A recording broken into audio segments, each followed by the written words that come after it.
Dear students, आज का हमारा टॉपिक है ब्लैक बॉडी रेडिएशंस, जो कि निहायत ही इम्पॉर्टेंट टॉपिक है मॉडर्न फिजिक्स के चैप्टर में। और इसको हम डिटेल में डिस्कस करने जा रहे हैं। सबसे पहले बात यह है कि what is black body. Black body क्या होती है, थोड़ा सा मैं आपको इसके मुताबिक बता देता हूँ कि ब्लैक बॉडी क्या चीज़ है, और उसके बाद हम उससे एसोसिएटेड रेडिएशंस की बात करेंगे। और हम इस बात को इसलिए भी बताएंगे कि यहाँ मॉडर्न फिजिक्स में आखिर क्या जरूरत पड़ी कि हम ब्लैक बॉडी रेडिएशन के टॉपिक को मॉडर्न फिजिक्स के हिस्से में डिस्कस करते हैं। ओल्ड फिजिक्स और मॉडर्न फिजिक्स के हिसाब से ब्लैक बॉडी का टॉपिक किस तरह से इम्पोर्टेंट है। तो सबसे पहली बात यह है कि ब्लैक बॉडी लफ्जी मतलब तो ब्लैक कलर को कहते हैं ब्लैक बॉडी, लेकिन ब्लैक बॉडी का मतलब जरूरी ये नहीं है कि वो कोई ब्लैक कलर ही हो। ब्लैक बॉडी हर उस बॉडी को कहते हैं जो रेडिएशंस को एब्जॉर्ब करती है, मोस्ट ऑफ रेडिएशन को एब्जॉर्ब करती है। बल्कि असल ब्लैक बॉडी वही होती है, रियल ब्लैक बॉडी वही हो सकती है आइडियली जो 100% रेडिएशन एब्जॉर्ब करे। ऐसी बॉडी जो बिल्कुल रिफ्लेक्शन ना करे, जिसमें रेडिएशन की रिफ्लेक्शन ना हो, जिसमें रेडिएशन जस्ट एब्जॉर्ब हो, तो ऐसी बॉडी को हम ब्लैक बॉडी कहते हैं। और वो जो रेडिएशन एब्जॉर्ब करेगी और उसके बाद वो रेडिएशंस को जो एमिट करेगी, तो उन रेडिएशंस को हम ब्लैक बॉडी रेडिएशन या थर्मल रेडिएशंस या टेम्परेचर रेडिएशंस कहते हैं। तो ब्लैक बॉडी वो हम कैसे समझेंगे कि ये किस तरह की चीज होगी। तो डियर स्टूडेंट्स, ये बात इंपॉर्टेंट है कि जैसे मैं पहले बता चुका हूँ कि it is good absorber and bad reflector and good emitter। emission और reflection में फर्क है। reflection ये है कि सरफेस से आके वापस चली गई, emission का मतलब है पहले एब्जॉर्ब हुई और फिर जो है वो एमिट हुई। तो जो रेडिएशंस जो हैं वो ब्लैक बॉडी रेडिएशंस जो हैं वो पहले एब्जॉर्ब होती हैं। तो जिस बॉडी में जितनी ज्यादा जिसकी एब्जॉर्बिलिटी जितनी ज्यादा हो, जिसकी एब्जॉर्प्शन की कैपेबिलिटी जितनी ज्यादा होगी, वो उतनी अच्छी ब्लैक बॉडी होगी। और ब्लैक बॉडी का के लिए हमारा ये मानना है कि ब्लैक बॉडी जो है उसका जो एब्जॉर्प्शन कोफिशिएंट है वो 1 होता है। एब्जॉर्प्शन कोफिशिएंट ब्लैक बॉडी का 1 होता है। आप कहेंगे कि ब्लैक एब्जॉर्प्शन कोफिशिएंट क्या है, तो इसको थोड़ा सा देखिए कि एब्जॉर्प्शन कोफिशिएंट जो है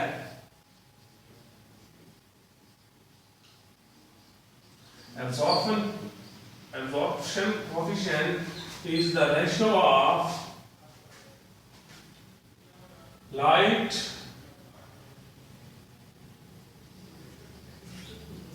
fall and light absorbed।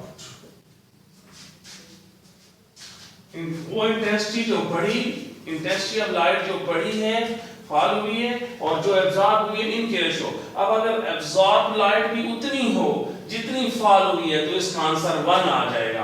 तो जब मतलब है मैं क्या कह रहा हूं कि light absorb is equal to light amount emitted, और the light absorb is equal to light amount absorb लिख लेता हूं इधर, और फॉल भी उतनी है जितनी एब्जॉर्ब हुई है।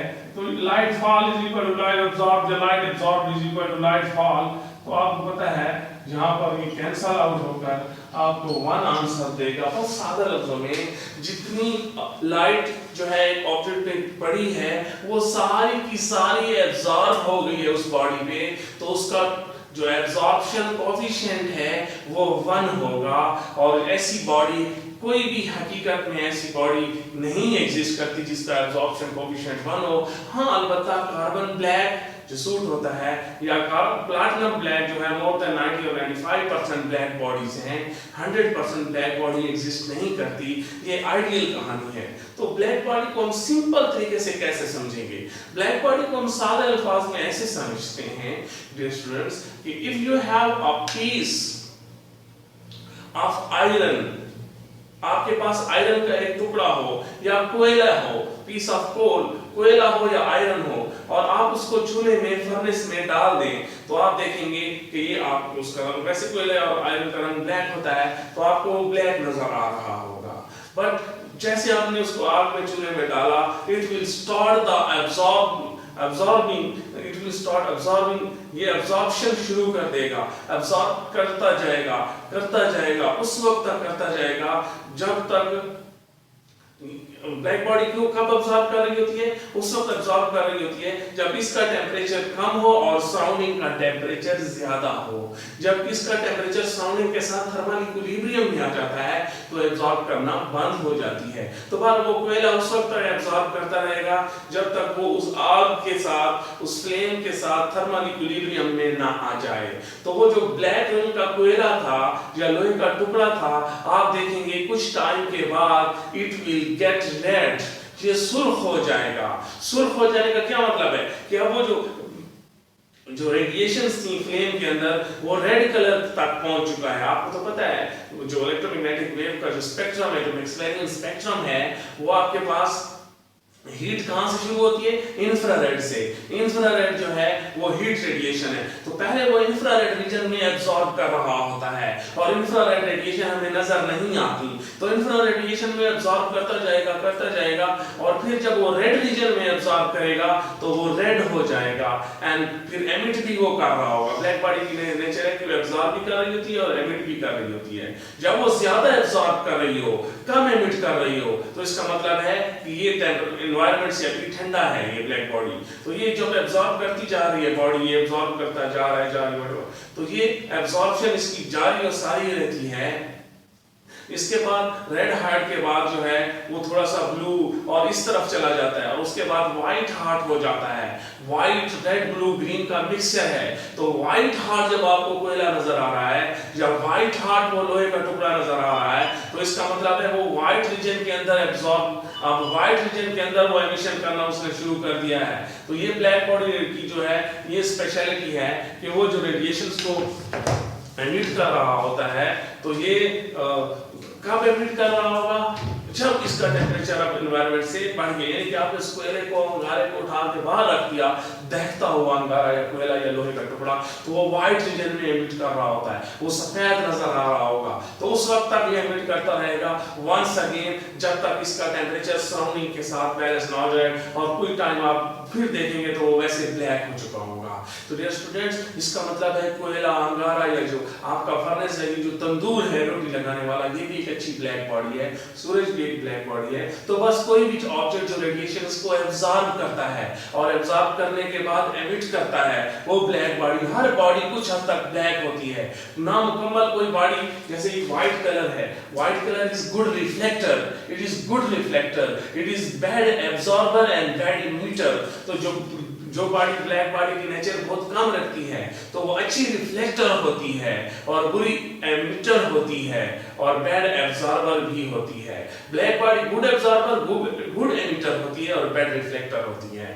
तो आप देखते हैं कि गर्मियों में हम लाइट कलर पसंद करते हैं या व्हाइट कलर पसंद करते हैं, ताकि जो है वो हम रेडिएशन कब एब्जॉर्ब करें और हमें कम गर्मी लगे, और सर्दियों में हम डार्क कलर यूज करते हैं। ये बहुत बेसिक किस्म की बातें हैं। तो हर एक बॉडी, ना कोई मुकम्मल व्हाइट बॉडी होती है जो कंप्लीटली रिफ्लेक्ट कर ले, ना ही कोई बॉडी मुकम्मल ब्लैक बॉडी होती है जो कंप्लीटली एब्जॉर्ब कर ले। पर ये बात तो मैंने आपको ब्लैक बॉडी के मुताबिक इंट्रोडक्शन में बताया कि ब्लैक बॉडी क्या चीज है वगैरह वगैरह। तो अब ज़ाहिर है, जैसे मैंने आपको बताया, तो ब्लैक बॉडी किस रीजन में एब्जॉर्ब एमिट करती है? तो ब्लैक बॉडी जो है डियर स्टूडेंट्स, ये बहुत सिंपल सी बात है कि ब्लैक बॉडी इंफ्रारेड रीजन में, रेड में, पूरा जो विजिबल है वीआर में एमिट कर सकती है। बहुत कम चांसेस हैं कि हम कहें कि अल्ट्रावायलेट रीजन में भी एब्जॉर्ब एमिट करती है नॉर्मल ब्लैक बॉडी। तो अब जाहिर है जो उसने एब्जॉर्ब किया होगा उसी तरह ही वो एमिट करेगी डेफिनेटली। तो अब ब्लैक बॉडी जो हम एक आर्टिफिशियल ब्लैक बॉडी बनाते हैं उसको हम बोलते हैं कैविटी रेडिएटर या cavity black body. Cavity radiator क्या चीज है?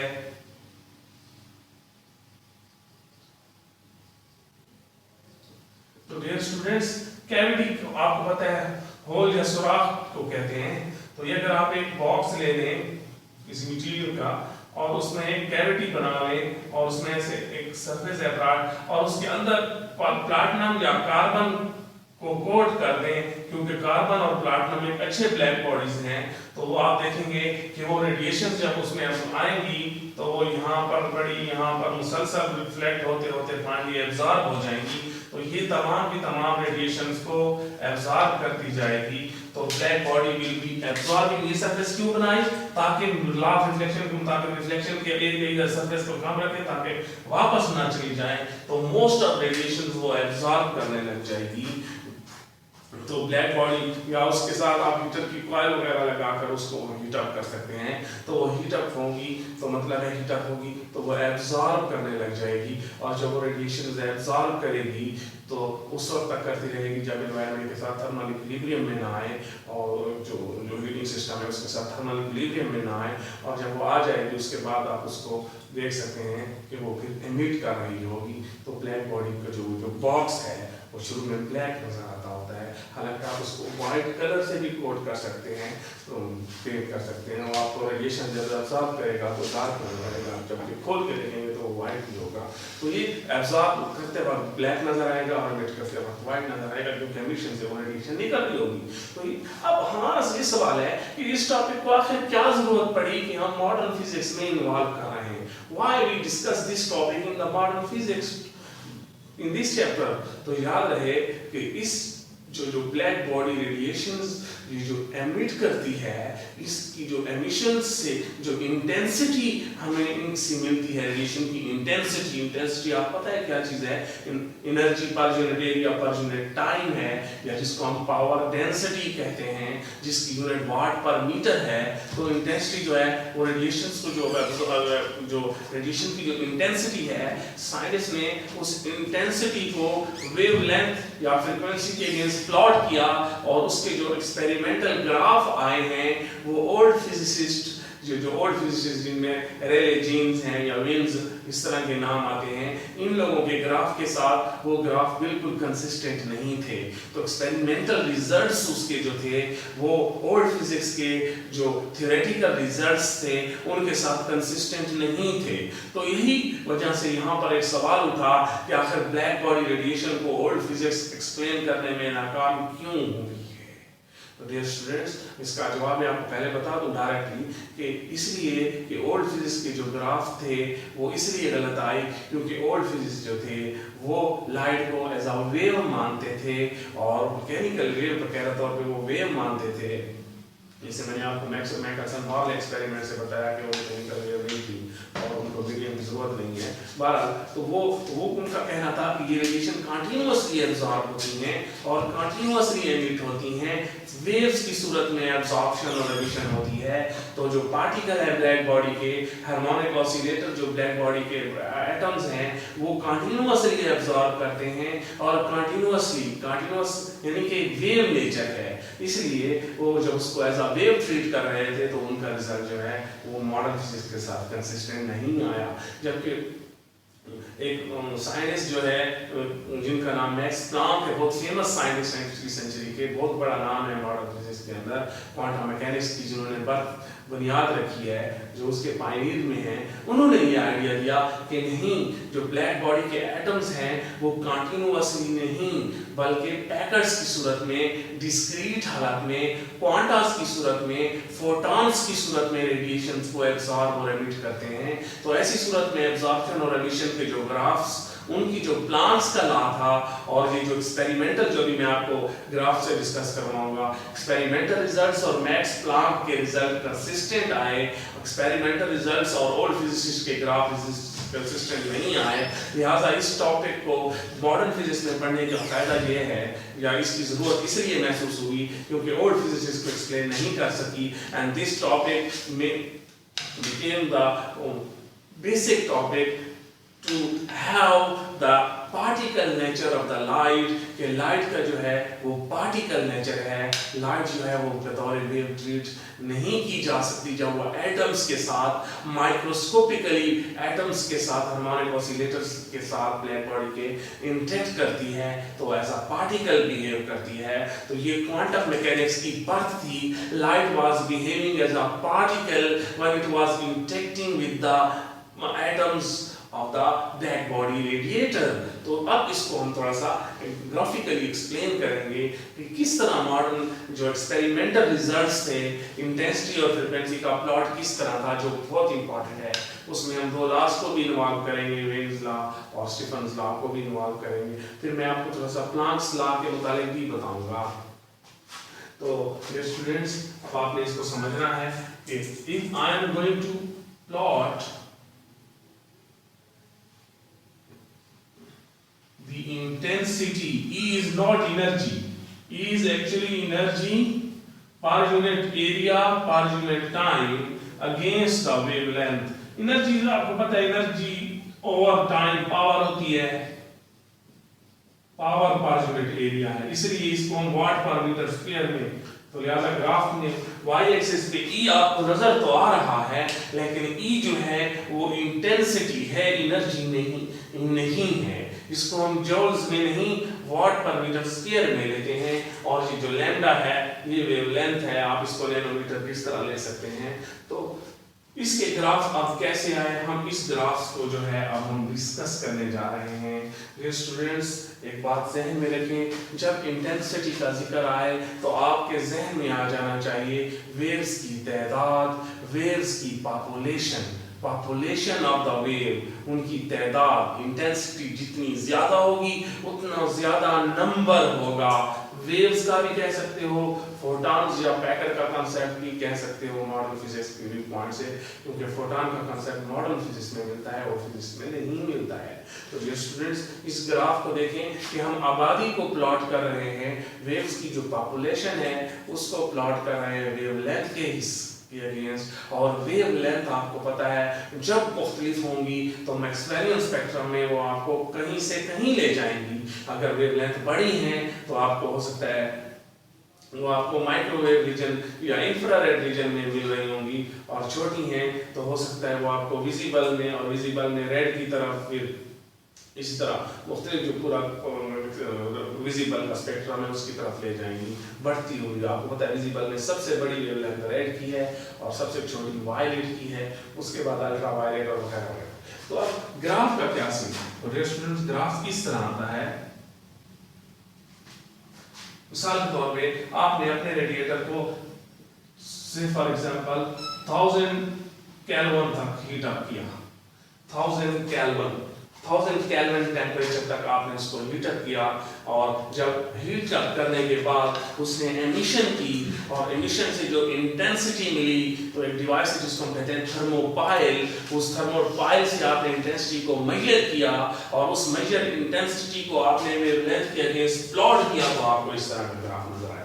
यहाँ आपको नजर आ रहा है, यहाँ पर वेवलेंथ छोटी है, इस तरफ वेवलेंथ बढ़ती जा रही है, और वेवलेंथ का बढ़ना आपको पता है, what does increase of wavelength mean? Increase of wavelength का मतलब है कि आप किस तरफ शिफ्ट हो रहे हैं। डेफिनेटली आपको अगर मैं बता दूं, फर्स्ट करें इस तरफ मैं लेता हूं विजिबल, तो विजिबल में क्या होता है,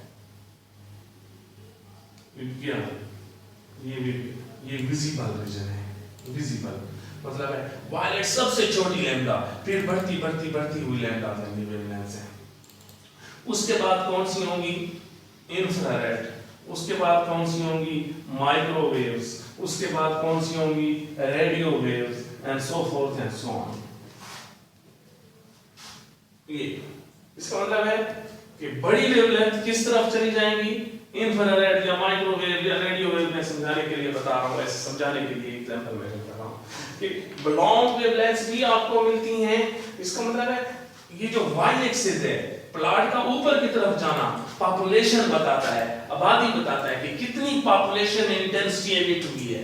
तो डियर स्टूडेंट्स, सबसे बड़ी पीक यहां पर आ रही है, ये इसको हम कह सकते हैं लैम्डा मैक्सिमम। लैम्डा मैक्सिमम का मतलब मैक्सिमम वेवलेंथ नहीं है, wavelength of those wave which have been emitted in most maximum population, ज्यादा तादाद में जो एमिशन हुई है ये उनकी वेवलेंथ है। तो मिसाल के तौर पे आपने 1000 पे किया, से फॉर एग्जांपल, तो 1000 पे मैं मानता हूं फर्स्ट करें इंफ्रारेड में भी वास्ट रेंज है, तो इंफ्रारेड आपको फर्स्ट करें सबसे ज्यादा जो है वो 1000 केल्विन पे आपको बहुत ज्यादा तादाद में मिले। उसके बाद इन रेडिएशन के बाद ये तादाद भी कम है, यानी इंफ्रारेड के बाद ये इंफ्रारेड की जो छोटा रीजन है, इंफ्रारेड का छोटा रीजन बहुत कम था, रेड वगैरह ये ना होने के बराबर मिले हैं आपको इधर इनकी तादाद। और फिर उसके बाद माइक्रोवेव वगैरह भी जो है, रेडियो वेव वगैरह ये भी बहुत ना होने के बराबर आपको मिले हैं। तो इसका मतलब है एक खास तादाद में फोटॉन्स जो थे या वेव्स जो थी वो बहुत ज्यादा, एक खास वेवलेंथ वाले फोटॉन बहुत ज्यादा थे, उससे बड़े वाले भी कम होते गए और उससे छोटे वाले भी कम होते गए। That's very interesting.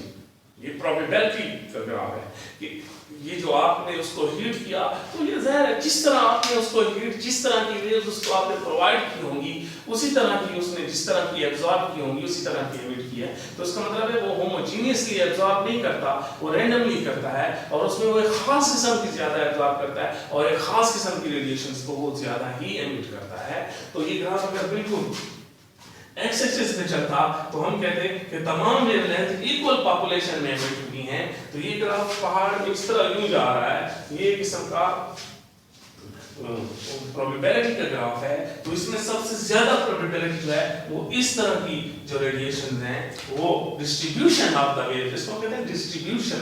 तो ये डिस्ट्रीब्यूशन आपको मिली है और एक खास किस्म की जो तादाद है वो बहुत ज्यादा है। और अगर अब ये बात समझ आ रही है ना, यहाँ तक कि रेडिएशंस की तादाद बहुत ज्यादा, अगर आपने मिसाल के तौर पे इसको मजीद हीटर किया से फॉर एग्जांपल 1500 केल्विन तक, तो आप देखेंगे कि आपको ग्राफ इस तरह का मिल जाएगा।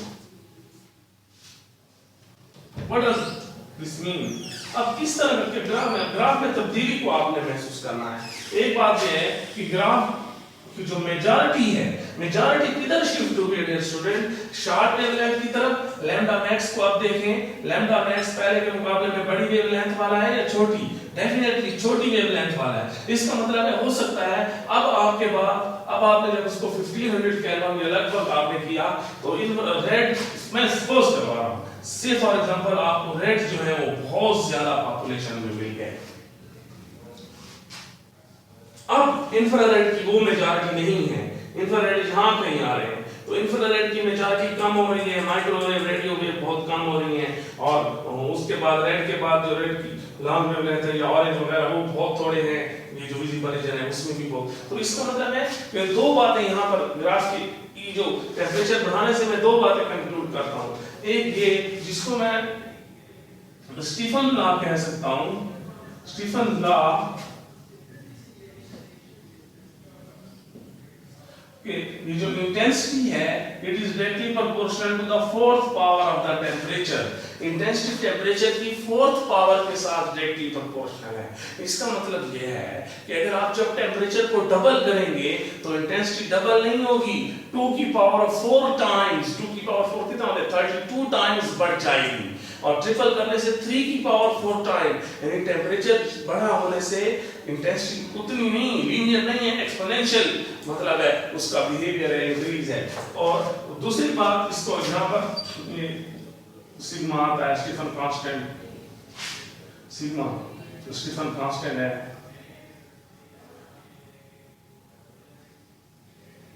स्टीफन कांस्टेंट इसकी वैल्यू नोट होनी चाहिए। इसकी यूनिट क्या होगी स्टीफन कांस्टेंट की? इंटेंसिटी की क्या यूनिट है? वाट पर मीटर स्क्वायर और टेम्परेचर की क्या है? केल्विन। तो वाट पर मीटर स्क्वायर पर केल्विन की पावर 4 जो है इसकी यूनिट होगी, इसकी वैल्यू में मेंशन है, उसको नोट कर लें। इसके बाद जो दूसरी बात हमें नजर आ रही है, दूसरी बात ये कि ग्राफ टेम्परेचर बढ़ाने से किस तरफ शिफ्ट हुआ है, तो उसमें हम लोग जिस लॉ को इन्वॉल्व करते हैं तो उसको हम कहते हैं मीन्स लॉ या मीन्स डिस्प्लेसमेंट लॉ।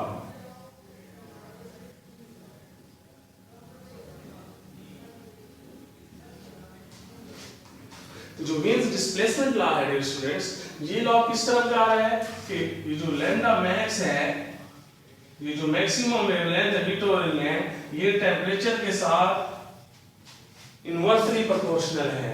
इसका मतलब है जब आप टेम्परेचर बढ़ाएंगे तो आपको जो वेवलेंथ मिलेंगी पहले के मुकाबले में वो कम वेव लेंथ वाली वेव्स मिलेंगी।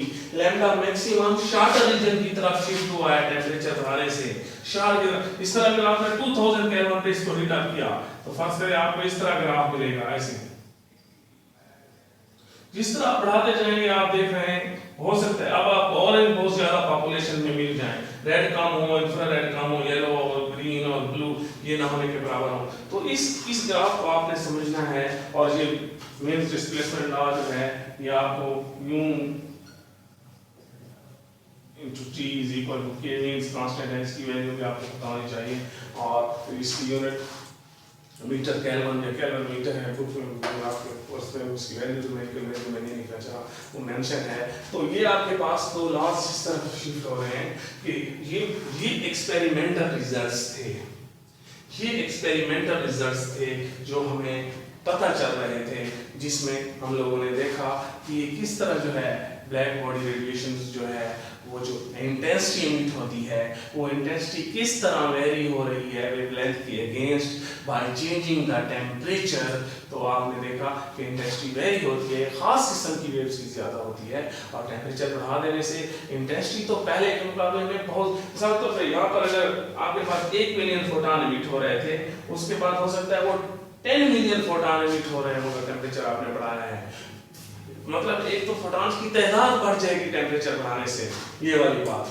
दूसरी बात ये है कि जो टेम्परेचर बढ़ाने से जो अब नई पॉपुलेशन वाले फोटॉन मिले हैं वो पहले के मुकाबले में कम वेवलेंथ के फोटॉन होंगे। ये दो बातें आपके सामने मैंने रखी हैं। इसके बाद अब इसकी जो ग्राफ है, ये जो रीजन है, इस रीजन में आप लोग देखें इसमें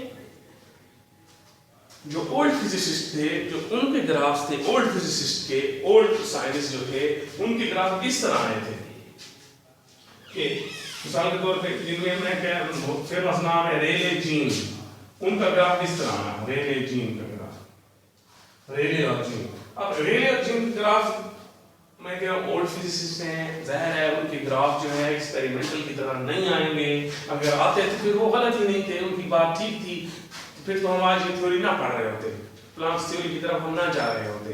तो जो ओल्ड फिजिसिस्ट हैं उनके जो ग्राफ आए हैं तो वो आप देखें रिलीजन का ग्राफ देखें, ये टेम्परेचर अगर आप बढ़ाते जाएं ये ग्राफ ऊपर ही जा रहा है, ये ग्राफ वापस आने का नाम नहीं ले रहा। इसका मतलब है ये लॉन्ग वेवलेंथ रीजन में तो एक्सपेरिमेंटल रिजल्ट की तरह ही मैच कर रहा है लॉन्ग वेवलेंथ रीजन में, लेकिन शॉर्ट वेवलेंथ रीजन में ये ऊपर जा रहा है। मतलब यह है कि जब आप इसको रेले के मुताबिक जब आप इसको मजीद हीट अप करते जाएंगे, बहुत ज्यादा गर्म करते जाएंगे तो आपको बहुत ज्यादा तादाद में आपको ये वाले फोटॉन मिलेंगे। मतलब है मेजॉरिटी वापस माइनॉरिटी की तरफ शिफ्ट नहीं होगी। यहाँ तो मेरे पास सबसे इधर मेजॉरिटी है, इधर माइनॉरिटी है, इधर माइनॉरिटी है, इधर मेजॉरिटी है तो इधर माइनॉरिटी बढ़ती जा रही है, इधर माइनॉरिटी बढ़ती जा रही है। यहाँ के मुताबिक मेजॉरिटी बढ़ती यानी कि आपको इंफ्रारेड बहुत मिल रहा है, उसके बाद रेड बहुत मिल रहा है, फिर ऑरेंज बहुत मिल रहा है, येलो ग्रीन सब बढ़ते जा रहे हैं, जो कि मुमकिन ही नहीं है और एक्सपेरिमेंट्स में ऐसा कुछ भी नजर नहीं आया था। तो रिलीजन ग्राफ इसलिए गलत था कि वो लॉन्ग रीजन में तो एक्सपेरिमेंट्स की तरह ही था, लेकिन शॉर्ट रीजन में वो गलत था।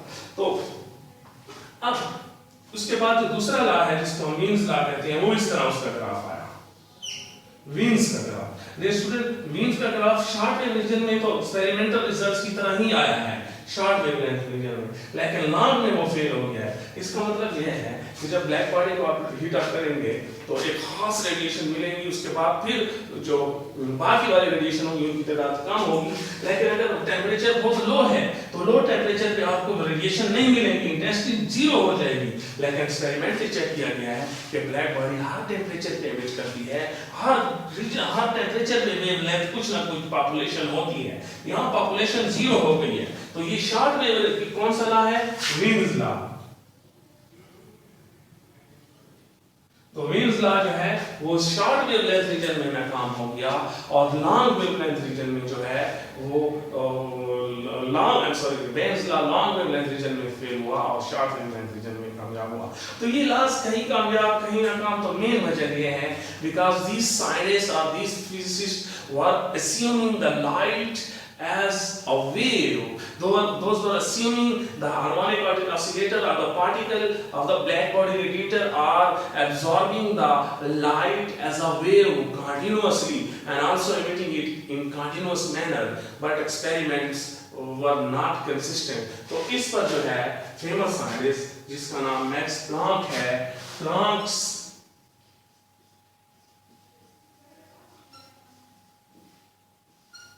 मैक्स प्लांक जो थे उन्होंने अपना व्यू दिया या उन्होंने अपनी थ्योरी दी। तो जो मैक्स प्लांक बहुत ही बड़ा नाम है फिजिक्स का, मॉडर्न क्वांटम मैकेनिक्स फिजिक्स के जो पायनियर्स में आते हैं। फर्दर आइंस्टाइन ने हम टॉपिक जो है फोटोइलेक्ट्रिक इफेक्ट करेंगे, उसमें आइंस्टाइन ने इन्हीं की थ्योरी को यूज करके नोबेल प्राइज हासिल किया था। तो बहरहाल मैक्स प्लांक जो थे इन्होंने जो कहा था, इनका जो ग्राफ था, इनका ग्राफ बिल्कुल यही ग्राफ था जो एक्सपेरिमेंटल ग्राफ मैंने बनाया है। फर्स्ट करें मैं इसी को चूज कर लेता हूं या इसको चूज कर लेता हूं जो मैंने बना दिया आपके सामने। यानी कि मैक्स प्लांक का जो एक्सपेरिमेंट जो थ्योरेटिकल फार्मूला था और जो एक्सपेरिमेंटल रिजल्ट्स थे एक्सपेरिमेंट के, वो कंसिस्टेंट आ गए। क्यों? Because max Planck said that energy of the wave is directly proportional to the frequency and it is n type of the, and here h was the constant, जिसको बहुत famous Planck constant के नाम से याद किया जाता है। h famous Planck constant है और उसकी वैल्यू आपको अच्छे से पता है 34 जूल सेकंड उसकी वैल्यू और बहुत फेमस। तो जो प्लांक्स का जो कांस्टेंट, तो इसका मतलब है ये बहुत फेमस इक्वेशन है प्लांक इक्वेशन, हम इसको आगे बहुत यूज करेंगे जो टेस्ट के लिए स्क्यूज के लिए भी बहुत इंपॉर्टेंट है। तो अगर इसको n टाइप में मैं कर दूं, n इज इंटीजर, इसका मतलब है कि जो प्लांक्स थे इन्होंने क्या कहा था कि जो रेडिएशंस हैं उनकी एनर्जी जो है वो कंटीन्यूअस नहीं है, पैकेट की सूरत में है और हर पैकेट कितनी एनर्जी का होगा h into f। f very करता है, h फिक्स है, h इज प्लांक कांस्टेंट। तो हर एक, तो इसका मतलब है और n number of the photons, और hf वाले पैकेट को फोटॉन का नाम दिया, n नंबर ऑफ फोटॉन्स जो है वो एब्जॉर्ब करेगा, यानी कि वो डिस्क्रीट सूरत में एब्जॉर्प्शन होगी ब्लैक बॉडी रेडिएटर के अंदर और डिस्क्रीट पैकेट्स की सूरत, क्वांटास की सूरत में ही एमिशन होगी। ये बहुत बड़ी दिलचस्प बात थी और हर एक पैकेट को, क्वांटा को पार्टिकल समझा गया कि light was behaving as a particle not as a wave. यही वजह है कि जो प्लांक्स व्यू था, जो प्लांक्स थ्योरी थी वो, और इसका फार्मूला पूरा फार्मूला है, उसको आपके कोर्स में लिखने की जरूरत नहीं है। प्लांक्स की जो अपना जो लॉ है, जिस उसकी अपनी इक्वेशन है, वो पूरी अलग इक्वेशन है। जिस तरह इन लोगों के लॉज की अलग इक्वेशन है, वो भी मैंने भी, क्योंकि आप छोटे लेवल पे हम डिस्कशन कर रहे हैं, इंट्रोडक्शन हम डिस्कस कर रहे हैं, बेसिक और उस लेवल की जो क्लासेस होंगी मास्टर लेवल उनमें फार्मूलों का इस्तेमाल किया जाता है। तो बार मैं आपको सर से बता रहा हूँ ताकि आपको समझने की कोशिश करें कि प्लांक्स के मुताबिक कंटिन्यूअसली नहीं, पैकेट्स की सूरत में, क्वांटस की सूरत में एब्जॉर्प्शन होगी और क्वांटस की सूरत में एमिशन होगी और हर एक क्वांटा कितनी एनर्जी का होगा, hf एनर्जी का होगा, हर एक पैकेट hf एनर्जी का होगा। तो ये जो उन्होंने बात की और इस तरह की उन्होंने जो कॉन्सेप्ट दिया और उनकी अपनी जो थ्योरी थी, उसका जो फार्मूला था, उसके ग्राफ बिल्कुल एक्सपेरिमेंटल ग्राफ के साथ कंसिस्टेंट आए and that was a great trend for. ये बहुत बड़ी कामयाबी और बहुत बड़ी अचीवमेंट थी, उनको नोबेल प्राइज भी मिला और ये that was the birth of the quantum mechanics. और ये आइडिया जो पुराने ज़माने में जो 19th सेंचुरी जो थी, जिसमें साइंटिस्ट ये बिलीव करते थे कि लाइट इज अ वेव, तो 20th सेंचुरी में ये आइडिया चेंज हो गया कि वेव तो वो है ही, लेकिन पार्टिकल की तरह बिहेव करती है जब वो ब्लैक बॉडी रेडिएशन के साथ, ब्लैक बॉडी रेडिएटर के एटम के साथ इंटरेक्ट करती है। सर अगले टॉपिक में भी हम जो फोटोइलेक्ट्रिक इफेक्ट का टॉपिक हमारे नेक्स्ट लेक्चर में होगा, उसमें भी हम लोगों ने पार्टिकल नेचर को एम्फसाइज करना होगा। कॉम्पटन इफेक्ट है, पेयर प्रोडक्शन, पेयर एनिहिलेशन, इन तमाम में हम लोगों ने यही प्रूफ्स, यही चीजें डिस्कस करनी होंगी कि ये वाकई लाइट जो है जब वो माइक्रोस्कोपिकली इंटरेक्शन करती है माइक्रोस्कोपिक एटम इलेक्ट्रॉन्स वगैरह के साथ, तो वो एज अ पार्टिकल नहीं बल्कि एज अ वेव नहीं, सॉरी एज अ वेव नहीं बल्कि एज अ पार्टिकल जो है वो बिहेव करती है। Thank you.